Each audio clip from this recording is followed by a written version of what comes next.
I'm ready. Try again.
It all happened like I knew it would.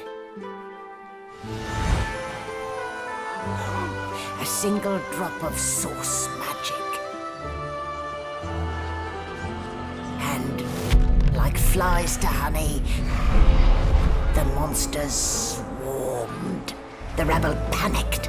The carnage began. And the magisters pointed their fingers at me. Just as I'd planned. I was shackled and collared and sent to Fort Joy.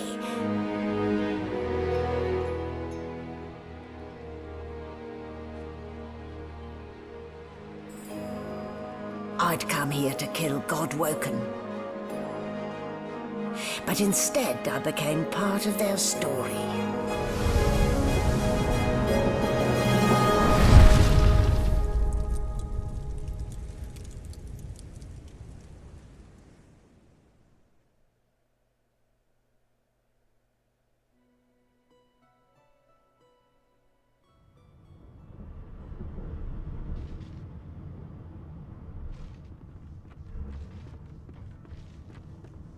So, still a bit groggy, are we? Don't worry, the sedative will wear off soon enough. Easy now, no need to hurry. Get your bearings and report to me upstairs.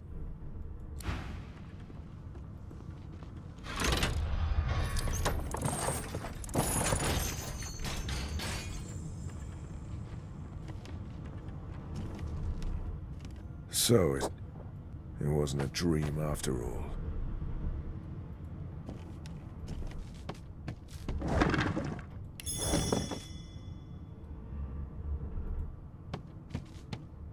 Not a very chatty fellow, are you?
An animal's die. Freight or food? Shaking her fluffy coat, the sheep eyes you balefully, her rectangular eyes like letterboxes to the void. With one sharp hoof, she kicks you right in the shin. Fresh meat. Bah! Nice. Plump. Banded like a chicken's leg, too.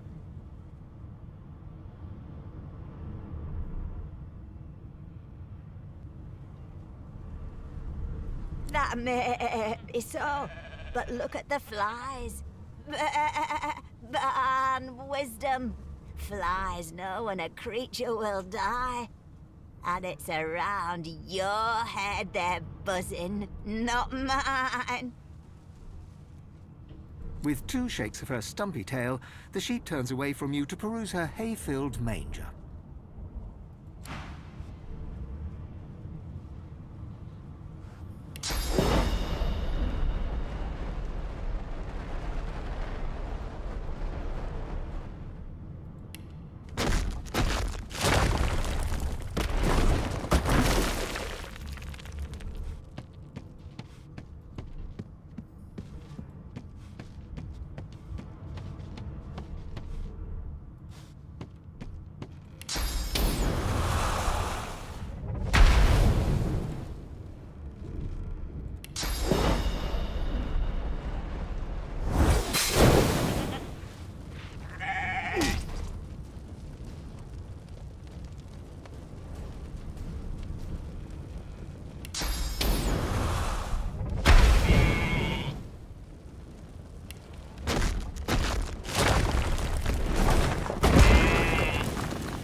Did you expect a needle?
Get me out of this cage and I'll make it worth your while.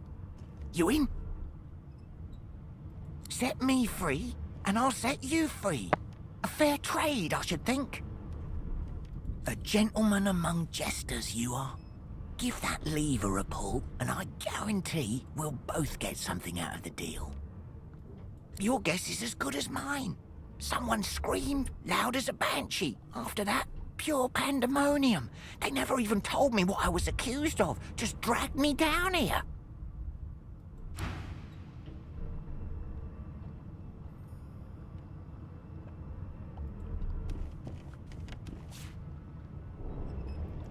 Before you can even touch the lever, you hear a sniff and snort behind you as the snoring Magister mumbles himself awake. One bloodshot eye opens, and then another. Is my shift over? Are you here to relieve me? Wait, you're no Magister. You're a sorcerer. What are you doing here, filthy scrounger? Choose your words carefully. My fists ache to meet a new face.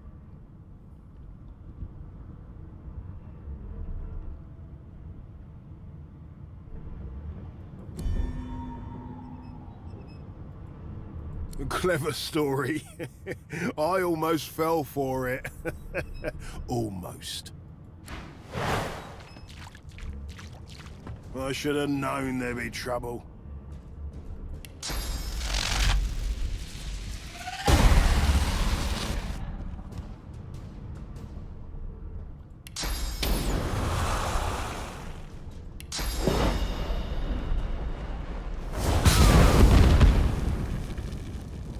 So much for a peaceful stroll.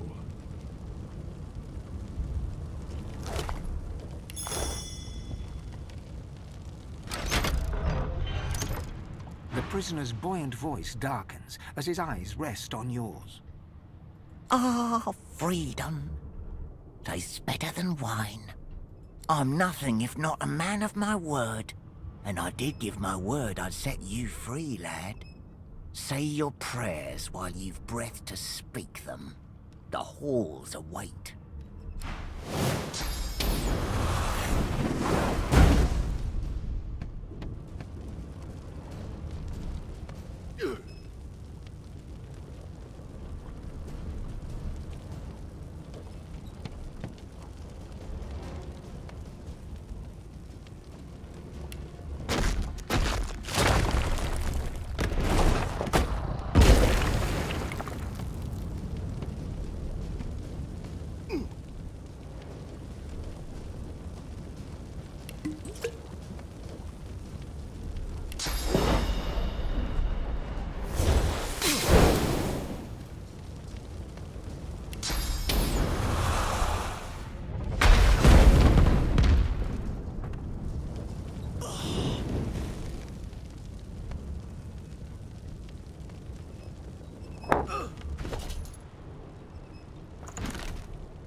Empty.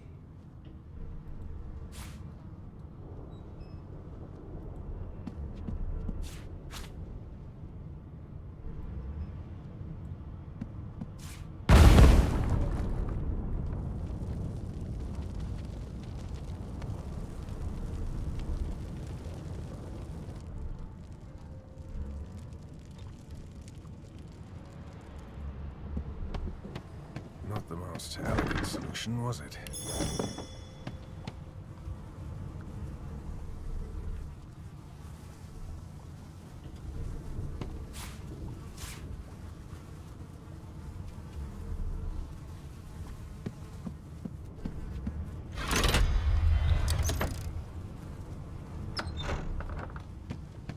And I'm back where I started. Nowhere to go but up.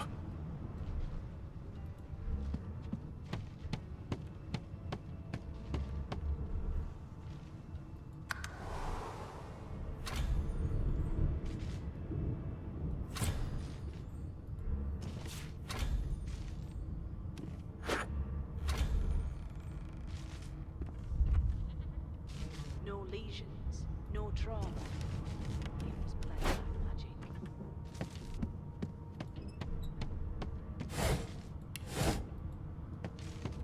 Why, you're looking a bit more chipper. Yes. Looks like that collar fits you snugly enough. Nice. There you are. Not too tight, I hope. The collar, I mean. Oh, not to worry. Every dog has to get used to its leash. In the meantime, your next stop will be Magister William. All passengers have to be registered in the ship's manifest, and he's the chap in charge of the logs. You'll find him on the other side of this deck, in the officers' quarters. This is a rare kind of magic. I'll need to write to headquarters right away. She frowns and peers at you closely, resting the back of one hand on your forehead and taking your pulse with the other. Delusions such as these are rare, but not unheard of. I recommend a cup of mulled wine and another night's sleep. Just take it easy.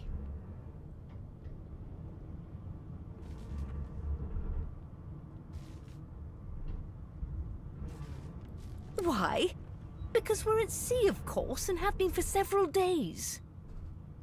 Index fingers pressed to her lips, she pauses a moment to give you a scrutinizing gander. My word, you do seem a bit befuddled, don't you? Perhaps I was a bit too generous with that sedative. Oh, well, I'm sure you'll soon gather your wits. Most likely. Eventually. In the meantime, all you need to know is that we're en route to Fort Joy. A new life awaits, and if you're a particularly good boy, perhaps a cure as well. An end to Sauce. For good. Why, for my peace of mind, of course. Why don't you try casting one of those Sauce spells of yours? See what happens. Currents of magic surge inside you, boiling, bursting, then breaking, only to fade back into your soul like rain into the earth. My, look at the concentration on your face. All will, but no result. In fact, he seemed quite a There you have it. See? The collar's function. It neuters you of sorts. Makes you unable to cast Sauce. For your own peace of mind, of course. Yours and the whole world's.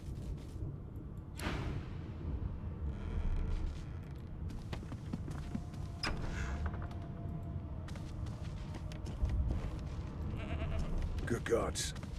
There's been a murder here.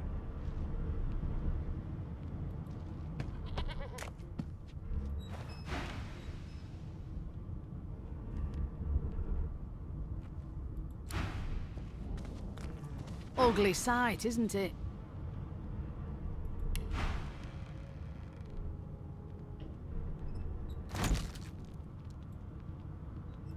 Well acknowledged this tome is. Dallas is such a dear lending it to me.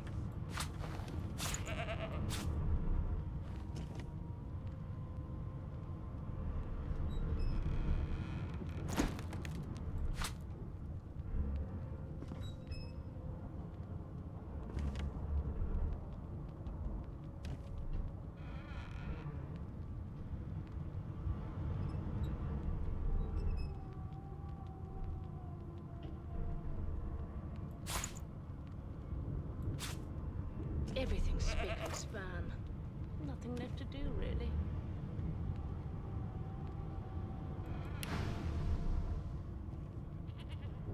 Burns me up this happened under our protection. We're extremely lucky no Voidwalker followed the source that did this.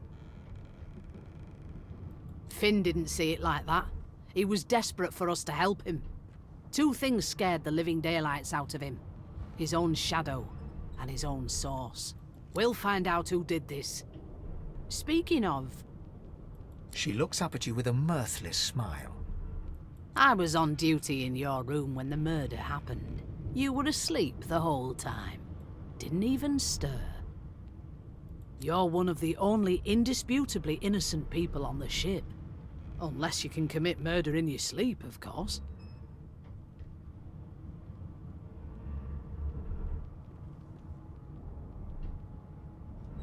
Finn was killed by Source.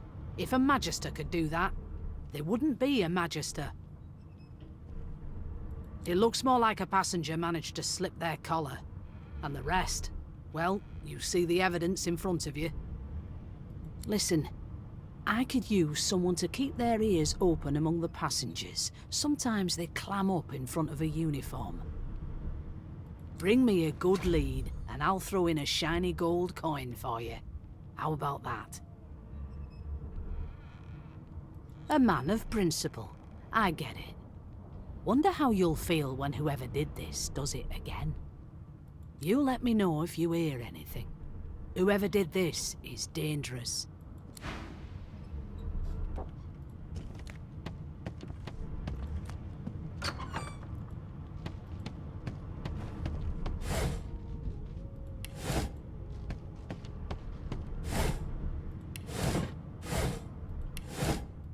The hatch is blocked. I'll need to find another way.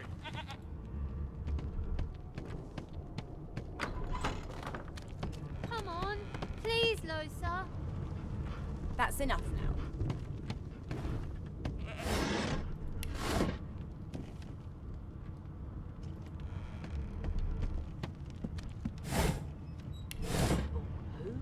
It was one of them.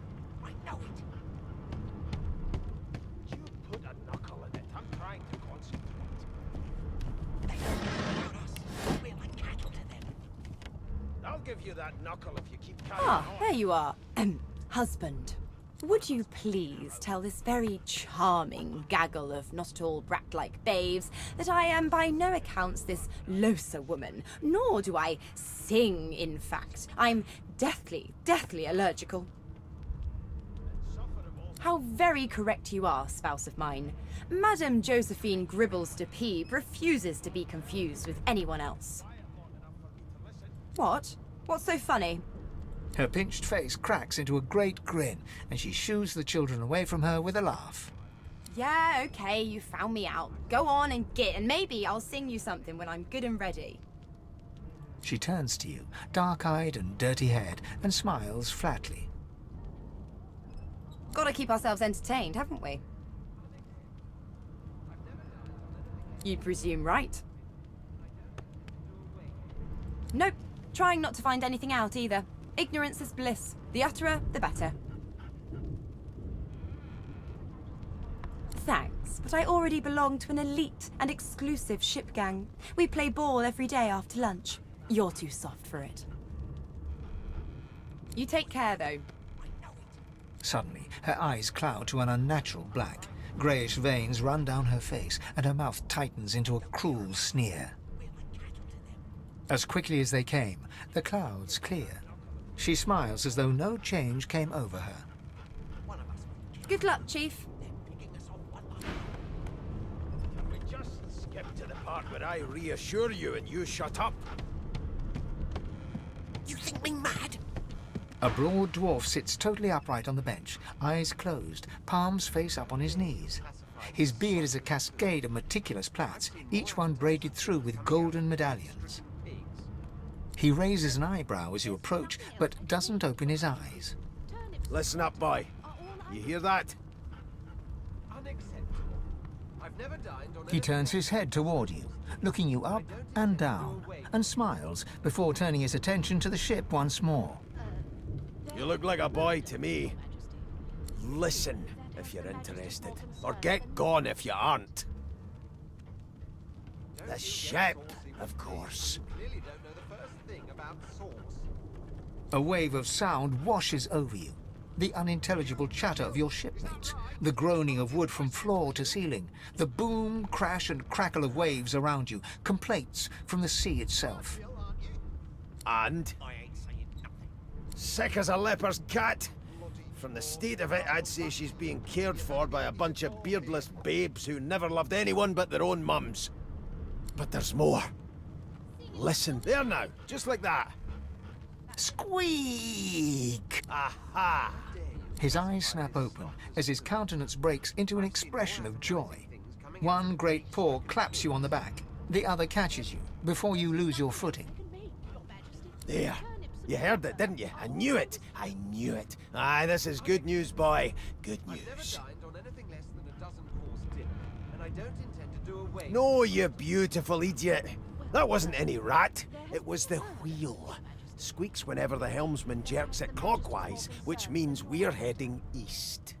Pardon my beard. That means if we've been travelling for, yes, only 10.34 nautical miles to Fort Joy.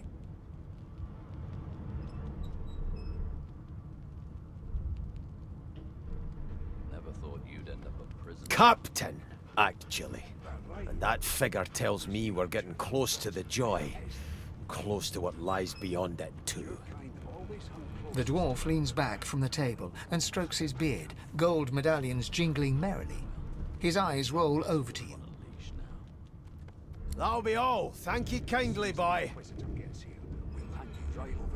He continues stroking his beard, a beatific smile on his lips, and doesn't acknowledge you anymore. How dare you classify this slop as food? I've seen more appetizing things coming out of plague-stricken pigs. Well, well. What have we? The lizard looks you up and down, like a farmer would a fetching horse. All of a sudden, he grips you firmly by the chin, with the intent of inspecting your teeth. My, we are fierce, aren't we? Not to worry. I'll soon remedy that. Now then, to business. You will answer me 3 questions. The first one is this.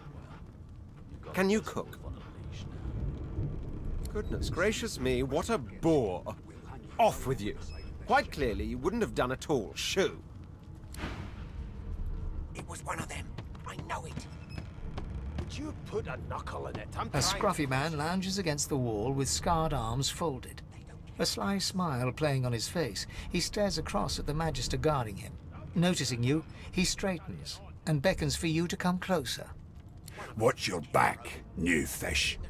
There's a murderer on board, and I'd bet 3 months' pay it's this tramp you found. Rolling his eyes at the Magister's warning, the man named ep1 beckons again.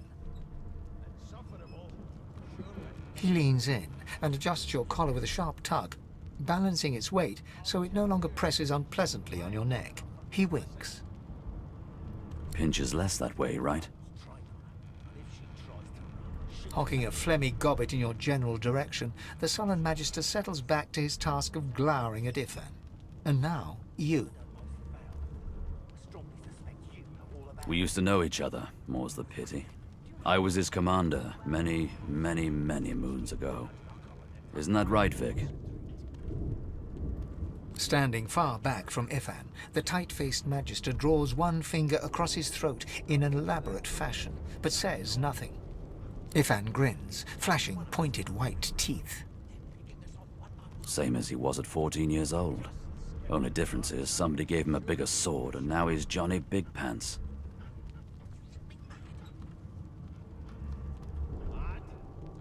No. The dead man, Finn, is it? I'd no business with him. And I wouldn't put a man down without good reason. He glances over at Magister Victor, who's staring back at him with pointed intensity. Damn shame sheer annoyance isn't reason enough. I've seen more appetizing things coming out of plague-stricken pigs. The Joy, I've heard a lot. Nothing good. No surprise there, since Bishop Alexander runs the show. Wonder if we'll get to meet the ringmaster himself. And I don't intend to do away with the custom. Well, there has been a murder, Your Majesty. Maybe that... Easy now. I might think the same. But Vic here will blow a blood vessel if he hears you talking like that. What are you conspiring about over there? You! What's your name? Oh, don't mind him. Vic's just got a bee in his bonnet. And that bee is me. Name? Magister Victor looks at you suspiciously, then scrawls something illegible down in a tiny notebook. He scowls at you as he stows the notebook back in his voluminous robes. Away with you, at once. ep1 performs an elaborate pantomime of keeping quiet, one finger in front of his lips as he leans back against the wall. I've never dined on anything less than a dozen-course dinner, and I don't intend to do away with the custom. Well, there has been a murder, Your Majesty. Maybe that has the Magisters more concerned than your appetite. Don't you get saucy with me when you clearly don't know the first thing about sauce. Never thought you'd end up I spent my life singing for my slaves to bring me my supper. Finer fare than boiled roots and rotten tubers, too.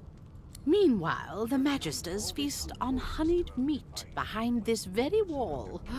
The indignity. You've got this wolf on a leash now. As soon as the Inquisitor gets here, we'll hang you right over the side of The elf is reading a volume of Cranley Hubert's famous encyclopedia. He looks up, his big round eyes scanning your body, absorbing every detail. He reaches out and takes your hand, turning it this way and that, examining it from every angle. Finally, he pinches your skin, gently tugging at it. Fascinating. He sits back and returns to his book, flicking quickly from page to page, completely oblivious to your presence.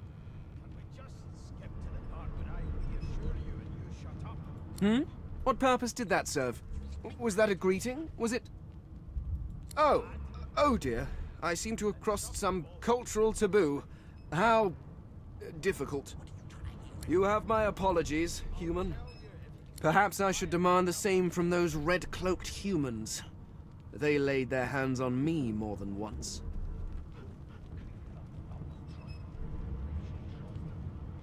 Ah, yes. The niceties. My name is Fane. I am a scholar from... well, I am a seeker of knowledge. That is enough. It is pleasurable to meet you. The elf cautiously watches as you leave before returning to his book, leafing quickly through the pages. I've seen more appetizing things coming out of plague-stricken pigs. There's nothing else I can make. An elf sits tucked away in a dark spot, lazily rolling dice onto the surface of a barrel. They sound like the dry cackling of an old witch. Snake eyes. She chuckles. I bet that's just what they'll look like. She shakes her head. Game for one, I'm afraid. Rolling dice, deciding fates. She eyes you quite seriously. Not the future, no, but I can read the past in flesh. One of the perks of being an elf, you see. I'm quite good at it, too. I could lick your arm and tell you how you spent the night before last. Shall I? She gives your arm a vigorous stroke of the tongue, efficient like a cat grooming. You were in a cellar with other sorcerers. As everyone lay sleeping, you lay awake thinking of someone back home. A very special someone. You were reminiscing about the things you used to do together. I'll tell you if you can keep it quiet long enough for me to listen. Of course it is. The truth's right there, skin deep. But don't you worry, darling. Your secret's safe with me. I don't lick and tell. She smiles contemptuously. Just a kitten in a corner, aren't we? They don't care about us. We're like cattle to them. I'll give you that knuckle if you keep carrying on. One of us wouldn't kill our own. They're picking us off one by one. Here to register, sir. Good, good. Magister Williams is just about done with the last passenger. Lad? You faring okay so far? Glad to hear it. You head on in now. Williams will get you sorted fast. Keep those bolts trained on her.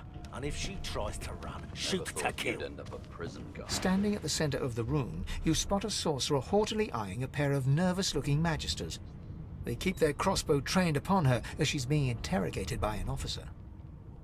So you admit it then? You murdered that poor fella? Yes, I did. But of course, that was only the beginning. She turns her head and looks you straight in the eye. There are others whose lives must end. Good God, the woman's mad. You there, sorcerer, go and fetch Magister Siwan. We need to do more than collar this maniac. We need to shackle her, hands and feet.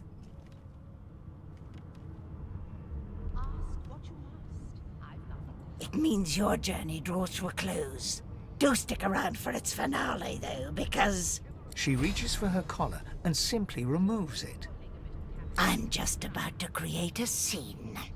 Subdue her, men, quickly! If she casts source, the Voidwoken will come. They'll end us all. She smiles with wicked satisfaction. Precisely.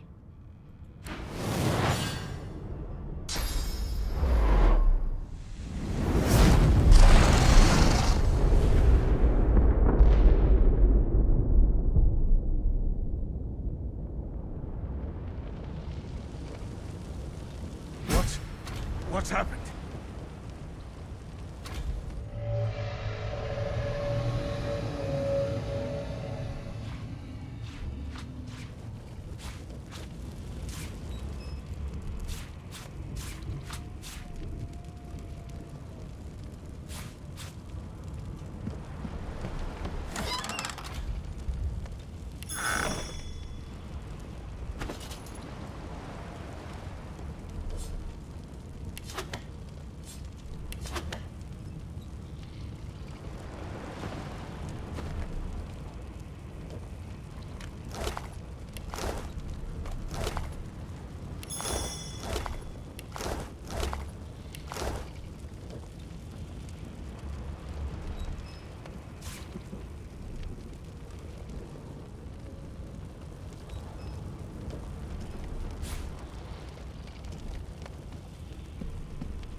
The young woman lies in a heap on the floor.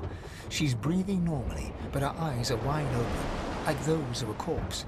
Dark, greyish-black clouds swirl through them.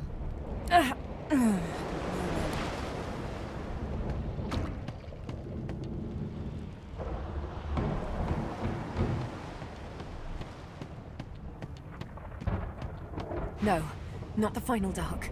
Not yet. It's no use. Your words do not seem to... The dice roll darkly.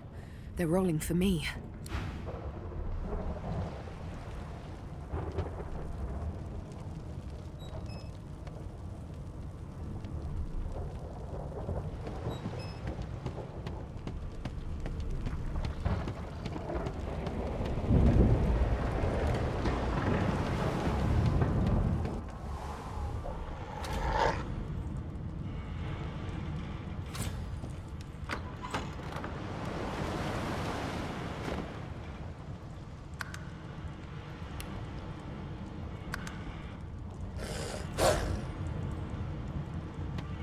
The hound paws desperately at its snout.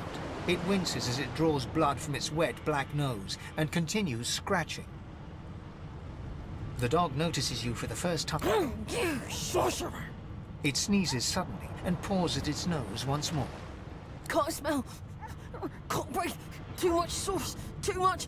Please, make it stop. Oh.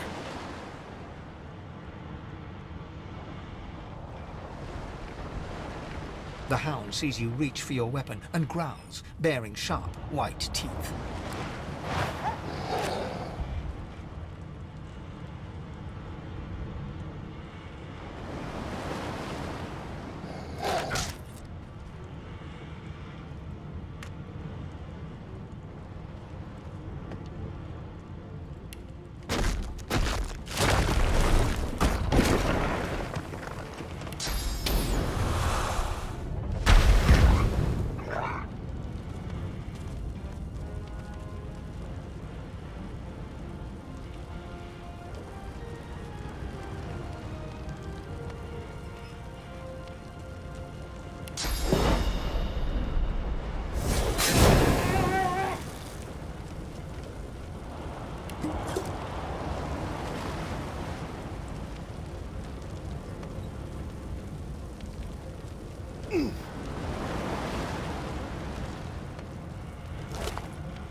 before this thing snaps into splinters.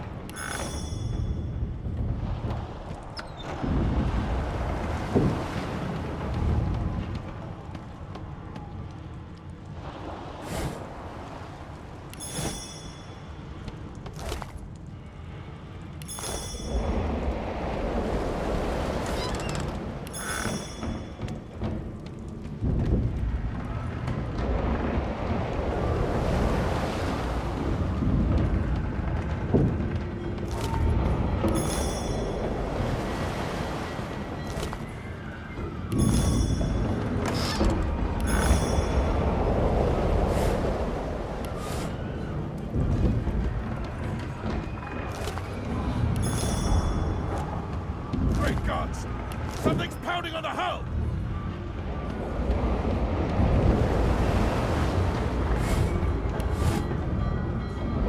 Damn! That doesn't bode well. Onwards and upwards!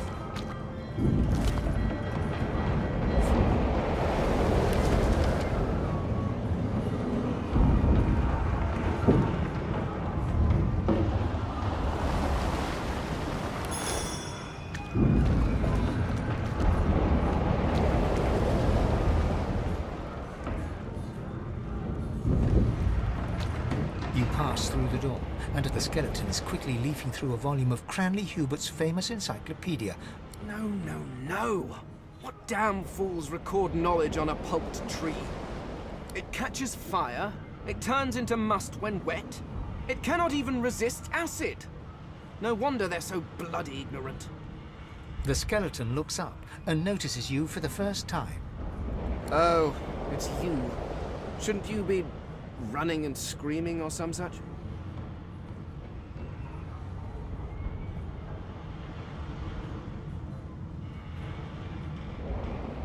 The skeleton groans and looks back to his book, frantically flipping from page to page. I know your god did not gift you with much, but kindly used the little you were given. Do you look at me and think, why yes, there is someone with organs enough to drown? Trifling matters like water and poison do not concern me. No, damp robes are the most I have to fear. Once this glorified skiff hits the sea floor, I will simply walk to shore. Whereas you, I believe, have lifeboats to pointlessly squabble over.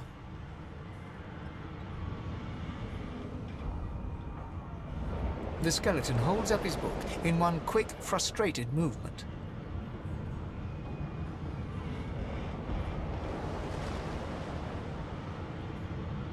I am trying to discover if there is anyone worth saving, and I will be damned if I let the lives of some mayflies get in my way. Go on, go, swim or drown or do whatever takes your fancy. I have a book to read.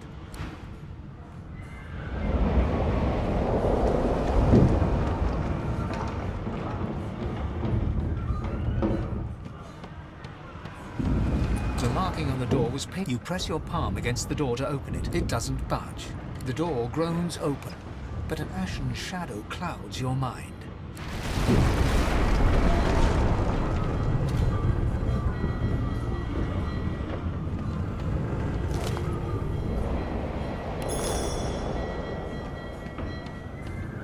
Deathmark!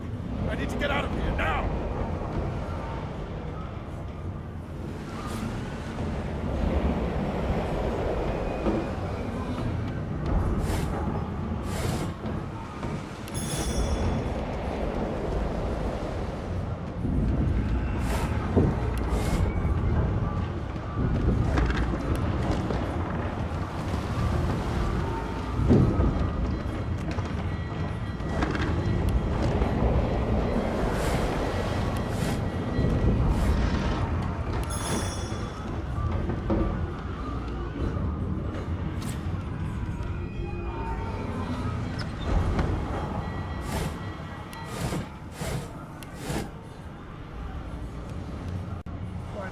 I need to get off the ship.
That means there's still a chance. Come on, Aaron, dig in the rope. My fault! You... Crack it. Children and dwarfs first, just like the old stories say. The dwarf yanks at one of the nearby ropes to no avail. You said there were other people down there. We need to help them. You see those tentacles, kid? It's time for getting the hell out of here.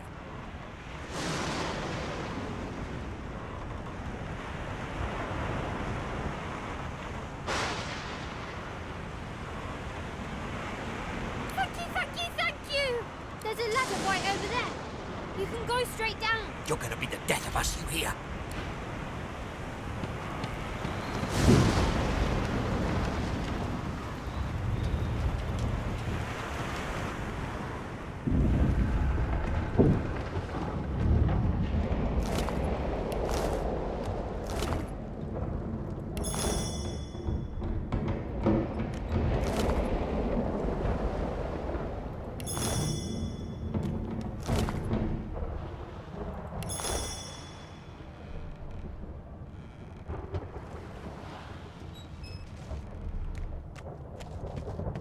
The Magister lies on the floor, unconscious and bleeding from a dire-looking wound.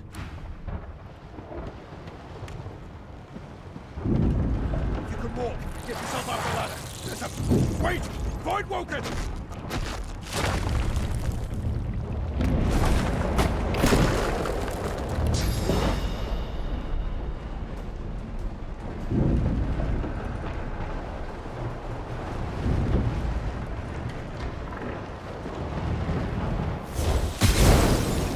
Beardless bugs won't sink the ship on my watch.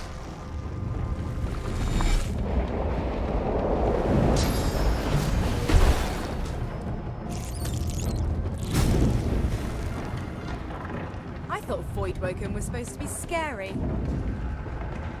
I've faced worse.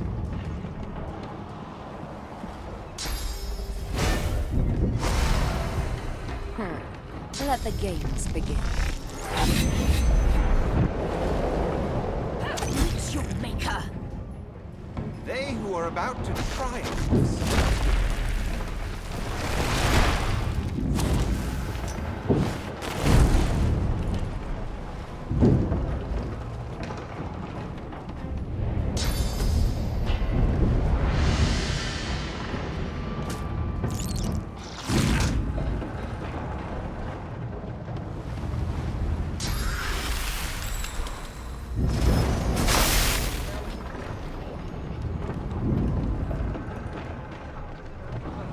Away! The sea's hungry. We don't have much time. Let's head above decks for some air.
hear something. It's Magister Siwan, the one who put on this damn collar. Sounds like she needs help. She tries to speak, but can only gape as she clutches her neck, trying to stem the bleeding of a gushing wound. With jagged movements, she raises her clenched fist and holds out a length of cloth, soaked with some kind of strong-smelling tincture. Blood quickly soaks through the cloth. Magister Siwan's mouth opens and closes, her eyes wide in terror.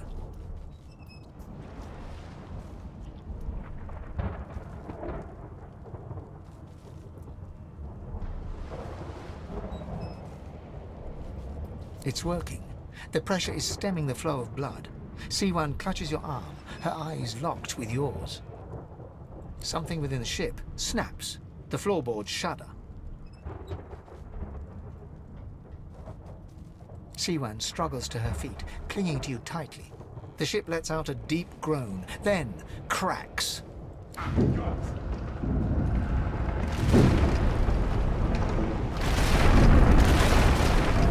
the ship apart!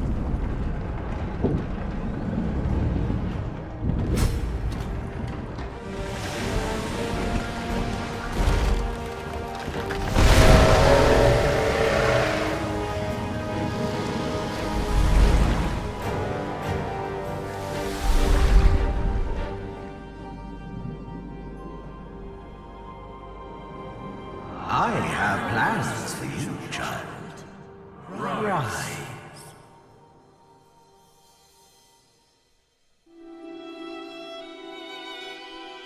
Honorable Dallas, we lost a ship sailing sorcerer prisoners to Fort Joy. We assume some escaped and broke their collars. Their vile magic lured the Voidwoken. All who were aboard are presumed dead. Yours faithfully into eternity, High Judge Orivan.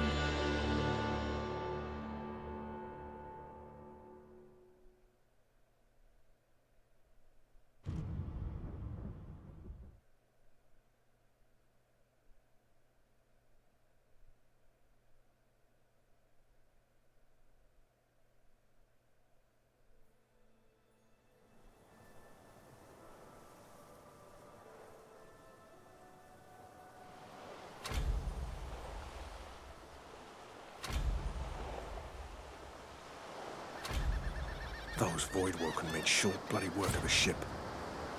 Am I the lone survivor?